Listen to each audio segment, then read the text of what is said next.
Boa tarde. Novo estudo da série psicológica de Joana de Ângeles.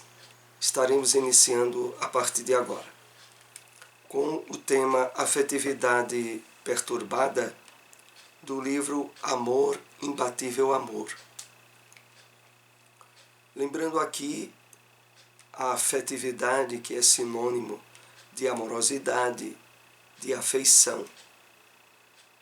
Nesse estudo de hoje nós iremos compartilhar alguns tópicos extraídos do livro nesse tema para entendermos essa proposta de esclarecimento sobre afetividade perturbada. Vamos para a nossa introdução, que sempre é um comentário de um trecho de uma mensagem do Espírito Emmanuel.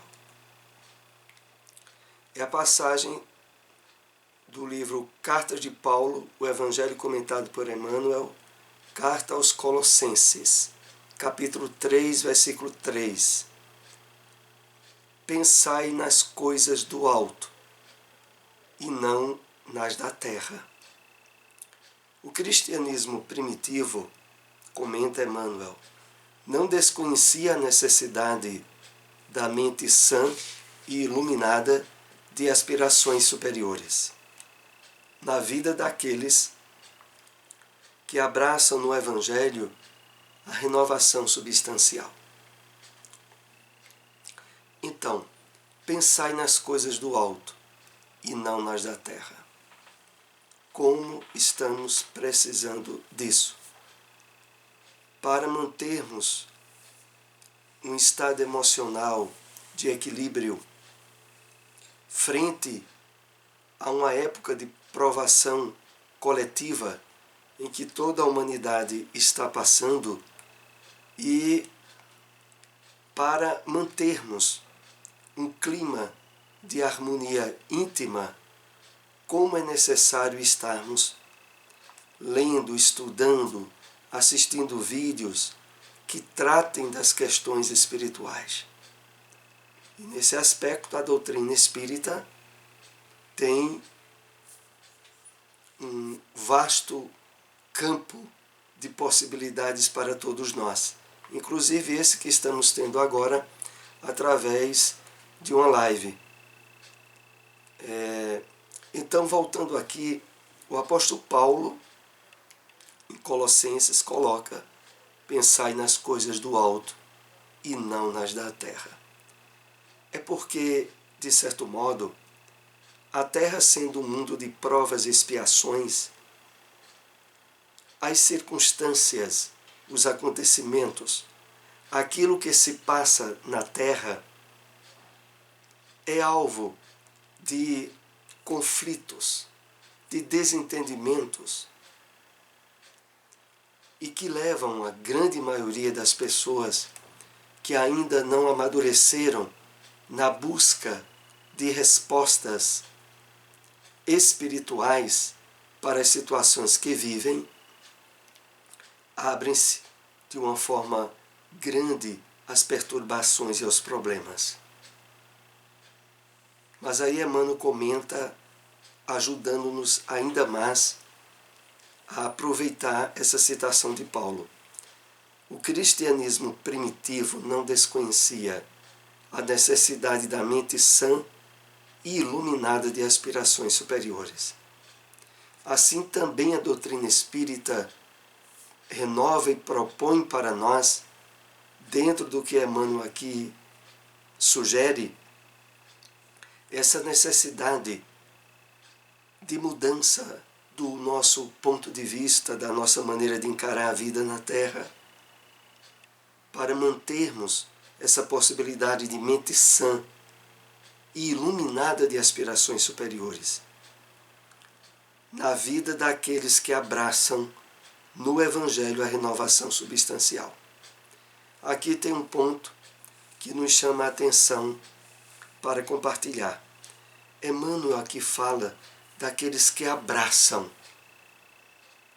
Ele se refere, nesses termos, àqueles que se propõem vivenciar, levar a sério as propostas de renovação de aprimoramento espiritual que o Evangelho nos traz.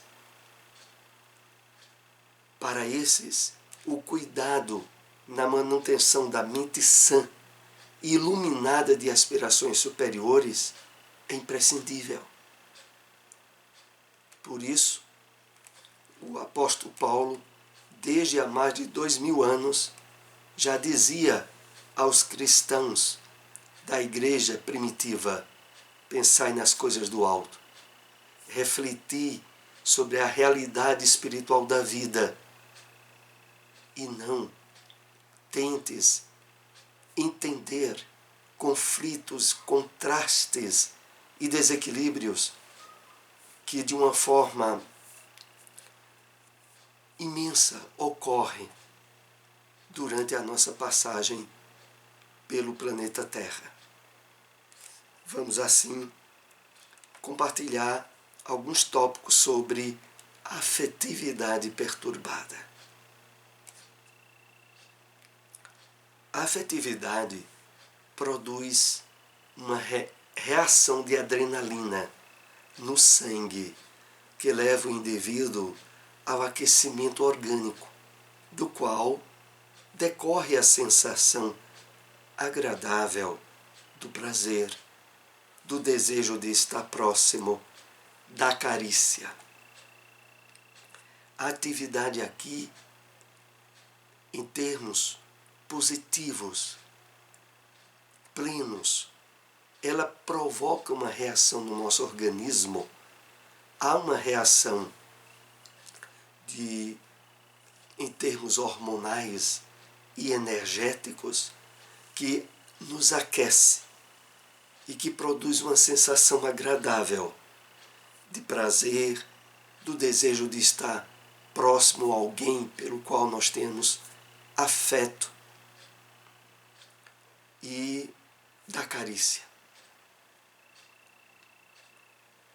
Esse item ele faz parte do capítulo 11 do livro Amor, Imbatível Amor.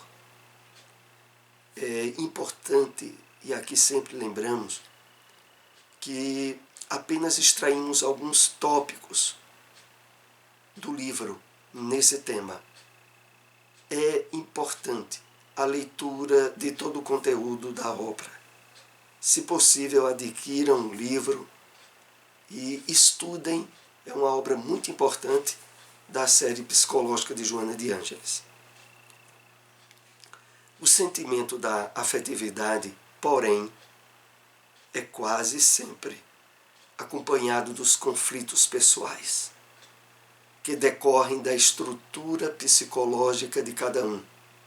Quando não se viveu plenamente na infância a experiência tranquilizadora do amor, a insegurança se instala e gera conflitos.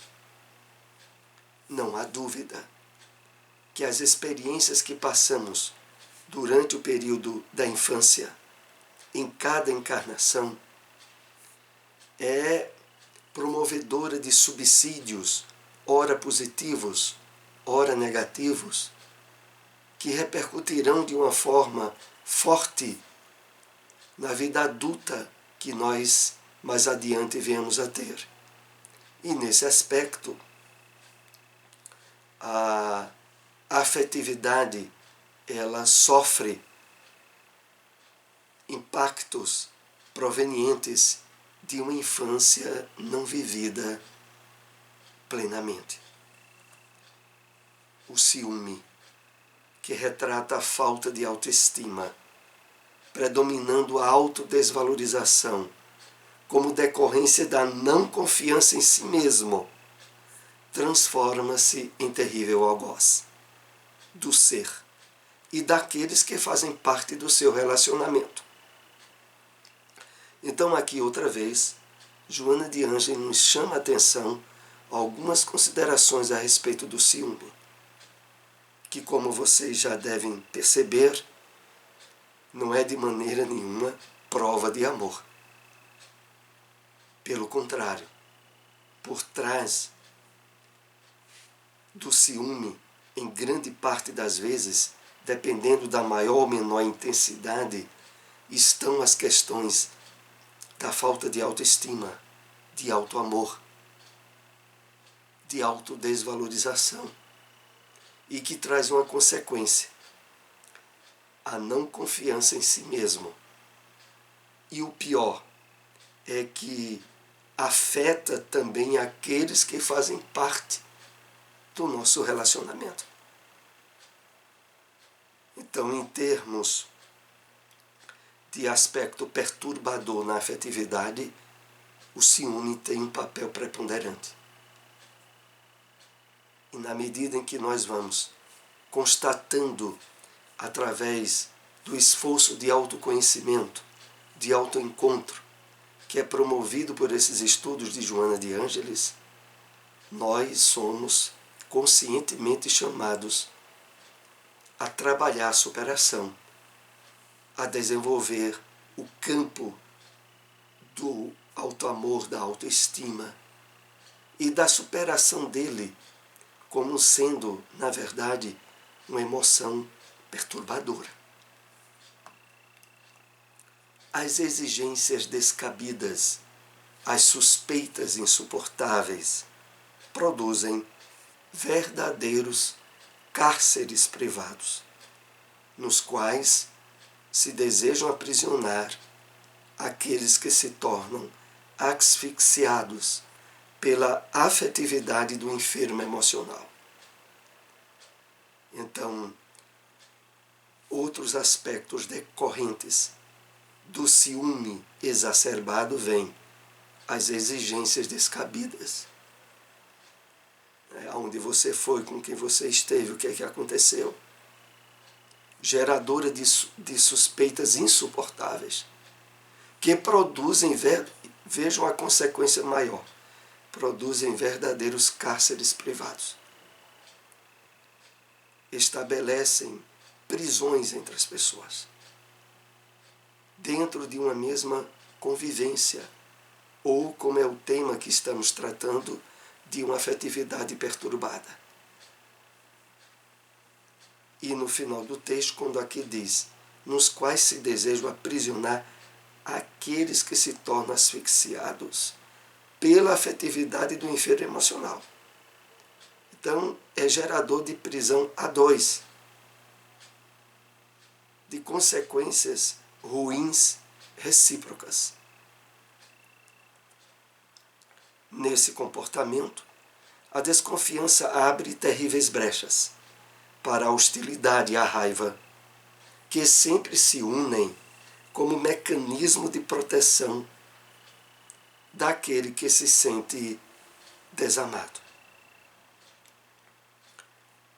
Nesse comportamento, a desconfiança, e aí vejamos bem, associada ao ciúme, estão profundamente ligados à desconfiança,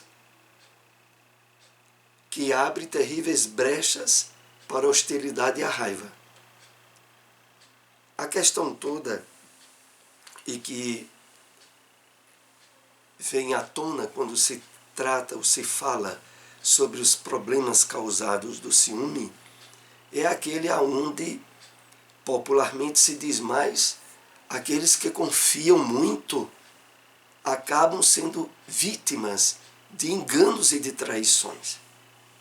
Ora, os enganos e as traições que infelizmente surgem nos relacionamentos humanos, eles acontecem quer tenha havido ou não desconfianças ou ciúmes.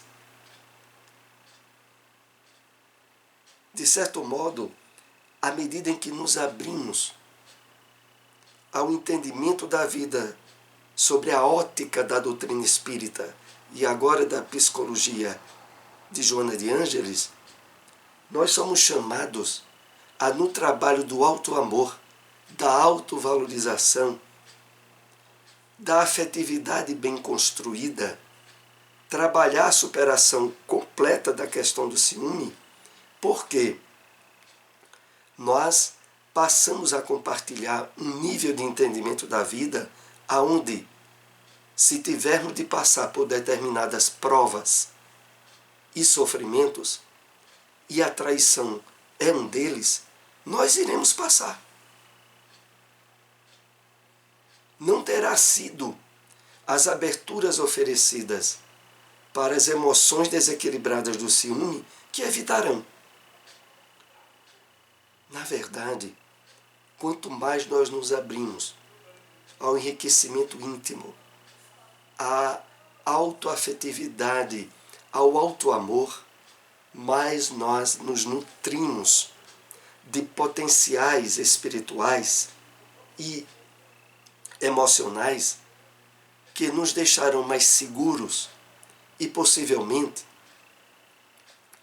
situações constrangedoras, inclusive aquelas geradas pela desconfiança do ciúme, perdem totalmente o seu campo de ação. Como vimos, por trás dele está uma certa baixa autoestima. Pelo fato de a pessoa não amar a ela mesma, ela não consegue estabelecer um relacionamento de confiança, porque aquilo que ela não dá a si mesma, ela não consegue dar a outrem. Se a pessoa não se sente segura consigo mesma, não tem a percepção do seu alto valor,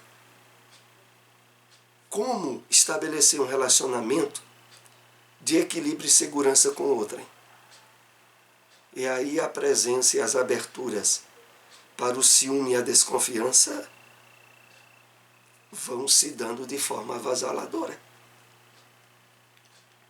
que sempre se unem como mecanismo de proteção à hostilidade e à raiva daquele que se sente desamado. A decorrência mais comum, e nós sabemos disso, é que as aberturas para brigas, para raivas, para animosidade no relacionamento se tornam frequentes. E como causa geradora, o ciúme. Assim sendo, o amor se torna dependente e não planificador. Transfere sempre para o ser amado as suas necessidades de segurança, exigindo receber a mesma dose de emoção, às vezes desordenada, que descarrega no ser elegido. É aí onde nós vamos vendo, nessa questão da afetividade perturbada,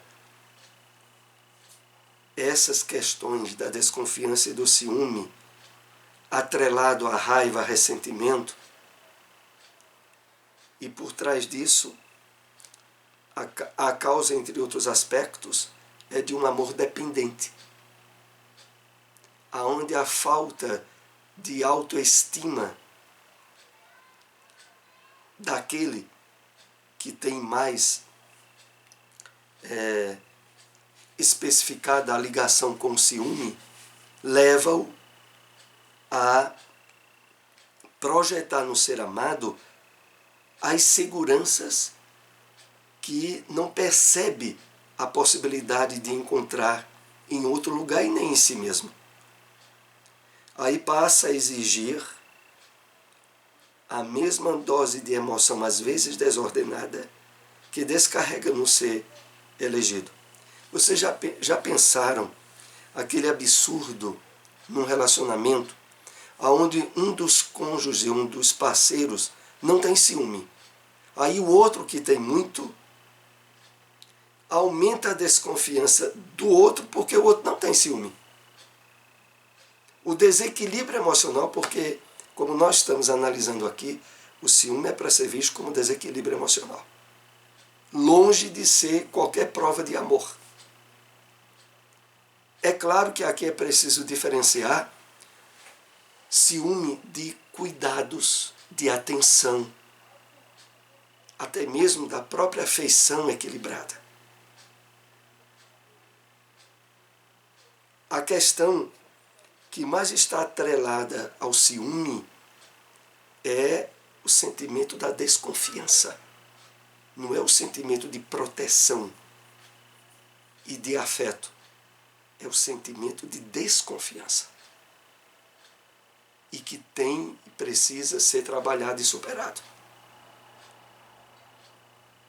É por isso que, nesses estudos que temos da psicologia espírita, somos sempre chamados a analisar as situações e as circunstâncias externas, extraindo delas situações para o nosso autoconhecimento. E, consequentemente, o autoburilamento, a autoestima. Então, as situações externas que detonam, que acionam emoções de desequilíbrio em nós, são circunstâncias que precisam ser aproveitadas para o nosso autoconhecimento. E não para projetar nelas a razão dos nossos desequilíbrios. Continuamos. Essa é uma exteriorização infantil de insatisfação afetiva não completada, que foi transferida para a idade adulta e prossegue insaciada. A afetividade madura proporciona o prazer, sem o qual permaneceria perturbada, angustiante, caótica. Então, a expressão do ciúme, da desconfiança, é caracterizadora de uma infância vivenciada em termos de carência de afeto, onde foi transferido para a idade adulta essa carência. Por outro lado, a afetividade, a afeição, o amor, a afetividade madura proporciona o prazer, sem o qual permaneceria perturbada, angustiante, caótica. Então, uma das consequências naturais da afetividade é a satisfação, é a plenitude do sentimento vivenciado de forma recíproca, e que, quando isso não ocorre, abre-se espaço para os relacionamentos perturbados e angustiantes. Amar é um passo avançado do desenvolvimento psicológico do ser. Uma conquista da emoção, que deve superar os conflitos, enriquecendo de prazer e de júbilo aquele a quem é dirigido o afeto. Aqui nós percebemos o quanto é diferente a vivência da afetividade equilibrada, que é sinônimo de amorosidade, de afeição. E percebemos certos pré-requisitos para que isso aconteça. O primeiro é quando Joana coloca aqui, é um passo avançado do desenvolvimento psicológico do ser. É preciso estarmos trabalhando de forma positiva e equilibrada o nosso campo emotivo, psíquico, nesse esforço que aqui sempre recebemos de esclarecimentos sobre a autoestima, sobre o despertamento do eu profundo, sobre a espiritualização do nosso ser. Porque na medida em que esses fatores vão se dando, se estabelece a partir de nós mesmos a segurança do afeto e as aberturas para a vivência de um relacionamento profícuo, enriquecedor, reciprocamente com o outro. Então, amar é um passo avançado do desenvolvimento psicológico do ser, uma conquista da emoção que deve superar os conflitos. É por isso, meus irmãos, que não há dúvida nenhuma que diante de uma humanidade materialista, imatura, infantil em termos espirituais e emocionais, o estabelecimento da afetividade planificadora, que é essa proposta por esse estudo de Joana, não é para todos. Na verdade, para aquelas pessoas que estão desajustadas consigo mesmas, que ainda não trabalharam o seu autoencontro, a percepção da vida nos valores da imortalidade da alma, da justiça de Deus, da reencarnação. Aqueles que não trabalharam ainda, de certo modo, um bem-estar íntimo proveniente de uma mente em paz, de uma emoção equilibrada, fica difícil em um relacionamento com outrem compartilhar uma afetividade segura e plena. E é uma realidade. Nós só podemos receber aquilo que damos. Se nós dermos a outrem insegurança, dúvida, ciúme, desequilíbrios emotivos, fica difícil não recebermos o mesmo, né? A questão toda é que quando o outro tem um padrão emotivo, espiritual, seguro e mais elevado do que o nosso, estará nos instigando a crescer. Ou senão um relacionamento ficaria insustentável.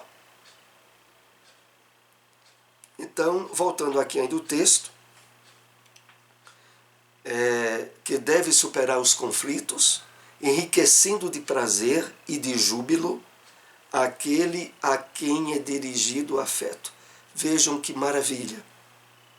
É que a consequência desse equilíbrio psicológico, desse equilíbrio emocional, é o compartilhamento no relacionamento de afeto, onde o prazer, onde há um enriquecimento de prazer e de júbilo.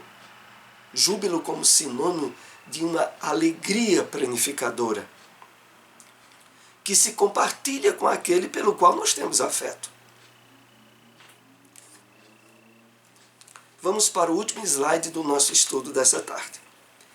Amadurecido pela experiência da personalidade e pelo equilíbrio das emoções,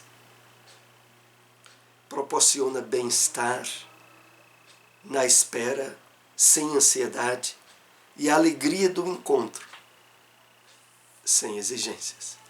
Vamos entender, porque no final desse tema, Joana colocou esse item e que nós estamos aqui compartilhando algumas observações. Amadurecido pela experiência da personalidade e pelo equilíbrio das emoções. Que é isso que é proposto todos nós conseguirmos. Qual será o resultado? Proporciona bem-estar. Vamos entender essas últimas frases que Joana colocou, que é bem interessante. Proporciona bem-estar na espera, sem ansiedade. Alegria no encontro, sem exigências. O que é isso? Joana está fazendo uma referência simbólica em relação ao que ocorre de contrário naqueles que têm desconfiança e ciúme. Aqueles que têm desconfiança e ciúme, a espera de alguém é geradora de ansiedade. E em vez de haver alegria quando se dá um reencontro, há exigências. Porque onde você estava, o que é que houve? Quero saber em detalhes o que aconteceu. exigências. Quantos relacionamentos, por terem afetividade perturbada, tornam-se uma infelicidade a doce, um sofrimento recíproco. Mas que nós, que somos enriquecidos com os valores da doutrina espírita e com esse entendimento que estamos abrindo na psicologia de Joana de Ângeles, somos presenteados com as possibilidades de construção de afetos plenos, estáveis, confiáveis, estabelecido numa troca de amor recíproco, onde a presença da autoestima e do auto-amor de cada um constrói e enriquece o relacionamento a dois. Queremos lembrar que esse estudo, esse vídeo depois ficará disponibilizado em nosso canal no YouTube. Pedimos àqueles que puderem compartilhar, agradecemos. Até o próximo estudo. Uma boa tarde a todos.